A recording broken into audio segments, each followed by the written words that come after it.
আজি ল'ৰাক অসমীয়া লিখাবলৈ অসমীয়াৰ ক খখন লিখাবলৈ শিকাইছোঁ। ক খখিনি লিখিছে, হোমৱৰ্ক দিছে ঙটো লিখিবলৈ। এতিয়া মানে কি হয়, ডাইৰেক্টলি ঙটো লিখিব পৰা হোৱা নাই, ডট ডট কৰি পেলাই প্ৰথম দি দিছোঁ, প্ৰেক্টিচটো কৰাই আছোঁ। মানে এতিয়া ইহঁতক পঢ়াব ল'লে মানে আমাৰ নিজৰে মানে এনেকুৱা ফিল হয়, আমিনো কেনেকৈ পাৰিলোঁ এইবোৰ। ইহঁতক শিকাবলৈ এতিয়া ইমান টান হয় নহয়, সৰু বাচ্ছাক শিকোৱাটো সঁচাকৈয়ে বৰ জটিল। চাওকচোন, এই ঙটো লিখাবলৈ শিকাইছোঁ। ঙটো লিখিছে, ভেৰি গুড। এইটো প্ৰথম এইফালৰ পৰা আনিবা।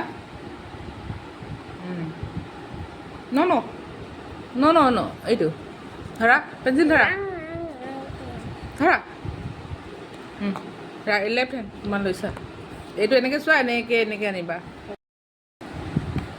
ঙটো লিখিবলৈ শিকিছে। এইটো আনা এনেকৈ, এইটো এনেকৈ দিয়া ওপৰৰ পৰা। ইহঁতৰ অসমীয়াটো মানে কি হয়, এক্সামত নাহে, কিন্তু অসমীয়াৰ লেংগুৱেজটো মানে জাষ্ট শিকিবলৈকে কাৰণে দিছে। এইটো আছে কৰা, প্ৰেক্টিচ কৰাইছে অসমীয়াটো। খুব ভাল কথা, অসমীয়াটো জানিব লাগে নহয় জানো, তেতিয়াহে পিছলৈকে ইজি হ'ব। এইডাল এনেকৈ টানা, এইটো ওপৰৰ পৰা টানা, বাছ আকৌ এনেকৈ দি দিয়া। শিকাই আছোঁ।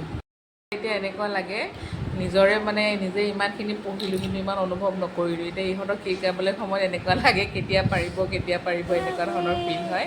পাৰিবগৈ, আমি যেনেদৰে পাইছোঁ নহয় জানো, আমিও চাগে তেনেকৈ আগতে কৰিছিলোঁ, নাজানো।